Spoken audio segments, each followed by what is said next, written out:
بات موسیٰ علیہ السلام نے فرعون کی اس بات کے مقابلے میں کہا کہ موسیٰ کو قتل کر دیتا ہوں، چھوڑو مجھے. بھی چھوڑے کیسے؟ تم کس نے تمہیں پکڑ رکھا؟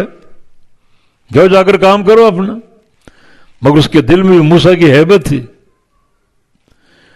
موسیٰ بذات خود طاقتور تھے اور اللہ کے سچے رسول تھے، جن کی طاقت کا اندازہ اس واقعے سے ہوتا ہے کہ ایک مکہ سا مار دیا قبطی کو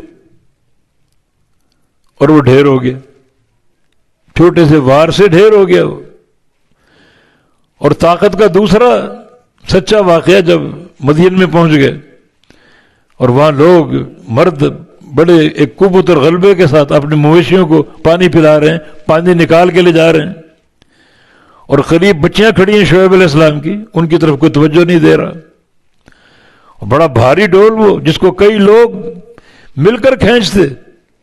موسیٰ علیہ السلام سب کو ہٹایا اور ان بچیوں کے جانوروں کو پانی پلایا، اکیلے نے ڈول کھینچ دیا. لوگ متعجب ہوئے، اتنی طاقت، اتنی قوت. اور شعیب علیہ السلام کے بیٹے نے اعتراف بھی کیا، ان خیر من استاجرت القوی الامین، جس کو آپ اپنے گھر میں مزدوری پر رکھیں، بڑا قوی اور امین ہے، طاقتور بھی ہے، امانت دار بھی.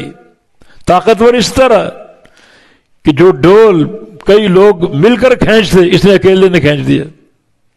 اور امین اس طرح کہ میری طرف آنکھ اٹھا کے نہیں دیکھا، بلکہ جب میں آگے آگے چل رہی تھی، اپنے گھر لا رہی تھی، تو موسیٰ علیہ السلام نے کہا تو میرے پیچھے چلو، جہاں مڑنا ہو پتھر سے اشارہ کر دینا، میں مڑ جاؤں گا.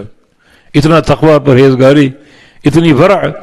تو اس کو آپ اپنے پاس گھر میں رکھیں، یہ قوی بھی ہے اور امین بھی ہے.